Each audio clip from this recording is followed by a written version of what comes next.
I'm Jen, this is Remembered Reads, and this is my mid-October wrap-up month with Wesley Chu's Time Salvager, which is the first in, I believe, a trilogy, although maybe it's going to be an ongoing series, which is set in a future in which there have been a series of wars that have destroyed a lot of technology, but they have time travel technology, and there is a time agency that sends people back in time to steal things right before they're destroyed. That's their idea, is that way they won't be changing the timeline, because those things would have been destroyed. So if they steal them at that point, it's fine. So these time travelers are called Cronmen, and the main character here is named James, and he, at the beginning of the book, where the world is being set out, we see two of his missions back to back before we get to the one where the drama is introduced, and I thought both of those were really strong. And I wish I could say the same about the rest of the book overall, because I'm going to say the first 80 pages of this were like a 5-star, great science fiction read. Fun stuff, lots of playing with ideas, playing really interesting stuff. And then we get to a point where the character brings somebody back through time with him, and she's going to try to save the world, and drama ensues. And that was not super interesting, whereas the overall setting and the way the character was reacting or breaking down, because basically every time he leaves a place, this is when basically there are going to be mass casualties every time, because he's going back to these disaster things. And that was a really interesting thing to play with, and I would love to have read more of that. I wish the whole book had been like the first 80 pages, because that was fantastic, and it was still good. I'll still be curious to read the rest of the series. But the rest of it was pretty standard science fiction of, he felt bad, so he brought this woman through time, and now we're going to see what happens. And, it's interesting enough, but I didn't think it was as interesting as the setup. And I would love to have seen something like short stories about different people traveling through time to different points like that. That would have been fantastic. When you're in those first 80 pages, it almost seems like that's the kind of book that you're reading. And I was disappointed that didn't turn out to be what it was. In any case, it's entertaining, it's fun science fiction, but the way it started, I really thought it was going to be even better than it was. So, that, I read Joe Sacco's Journalism. Let me hold it somewhere else, maybe there's not quite so much light. There we go. Joe Sacco is a comics journalist, and he wrote Safe Area Garadza and Palestine and Footnotes from Gaza. He does comics that are reporting on, generally from war zones. This is a collection of some of his short form comics, which were all been published in various magazines in the past, and they're collected here with notes. I actually found this almost more powerful than some of his actual full-length books on a single conflict, just because in part because you know a little bit more about where he was coming from with them. There's a comment that he makes in the introduction where he says, "A writer can breezily describe a convoy of UN vehicles as a convoy of UN vehicles and move on to the rest of the story. A comics journalist must draw a convoy of vehicles, and that raises a lot of questions. What do these vehicles look like? What do the uniforms of the UN personnel look like? What does the road look like? And what about the surrounding hills?" and so on. So you have that lead in, and then there are bits about the aftermath of the Bosnian War. There's a bit Chechnya and West Bank and a number of others, and it's powerful stuff. Interestingly, there were a couple of ones. There's one about immigration and refugees in Malta, and that was the only one where I thought I would have liked it more without the commentary, because I felt like the actual comic seemed very, and I don't want to say neutral, because I think one of the interesting things about Joe Sacco is that he doesn't come off as sort of falsely neutral, because he's a character in his own comics, which is interesting. That he makes a point himself that a lot of journalists present themselves as a step away, but that as a comics journalist he feels like he can put himself in the story. So that was interesting. But in the Malta one, and maybe it's because he's originally Maltese, even though he didn't grow up there, so he felt like he had to step in and make a comment at the end, but I liked that better without the commentary. And I don't want to say it specifically, because I think if you read it, it's more powerful to read it without knowing what the commentary said right away, because the comments for each specific section come afterwards. In any case, I thought this was really a fantastic collection. And I think even if you'd read some of these pieces before, it would be interesting to pick up just to see his commentary on them and to get the framing with the introduction, because that really changed the way I was thinking about them as I was reading them. And staying on comics, the next one that I read was Dare to Disappoint, Growing Up in Turkey by Ozge Samanci, and this is artistically really an interesting book. Bits where there are elements of collage that are used. The color is not always, it's not a traditional color palette. It varies. I mean, some pages it's virtually black and white, except you'll see things like her blonde hair will be yellow. And the layout of the pages is interesting. She doesn't use any of the traditional, framing. There are no boxes or circles around the blocks. You just sort of follow, your eye follows the page as opposed to having a map laid out, which was, as a piece of art, this is really interesting to look at. I really thought it was creative. It starts out very cute, and you would almost wonder if this is for a child audience, but then it gets into their moments, just sort of brief moments, where you suddenly get very heavy topics. There's a bit about a teacher who is shot. There's a bit about an attempted rape, things like that, where you go, okay, this isn't for children, and the early illustrations almost lead you in a different direction, which I thought was interesting, because it is from a child's perspective, and it is about the author growing up in Turkey in mostly in the 1980s, and so the contrast there was really interesting. As a story, I think if you don't know much about Turkey in the 1980s, I think this is a great introduction. If you do, I don't think it's a surprise, but it's still a really artistically interesting book. As memoirs go, I think it's solid. The only thing that I thought was a little bit odd is that the title, is Dare to Disappoint, is about her growing up and being willing to do something different with her life than what her parents, or her father specifically, had hoped for her, that he wanted her to be an engineer and she wanted to be an artist, and moving on.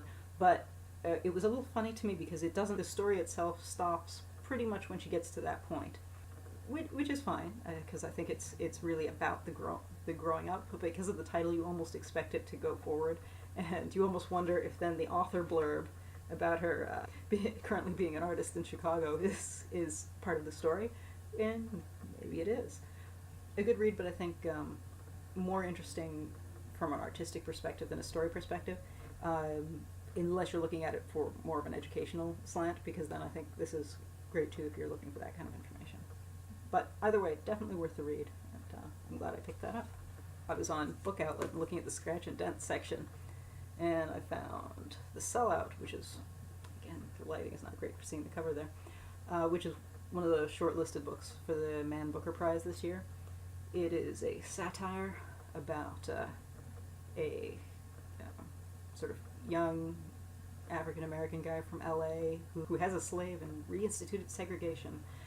But it's not really about that. It almost reads like poetry about history and pop culture all mixed together.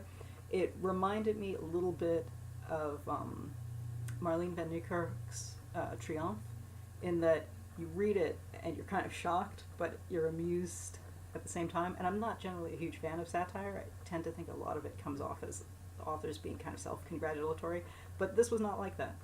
This was not necessarily funny, but fun.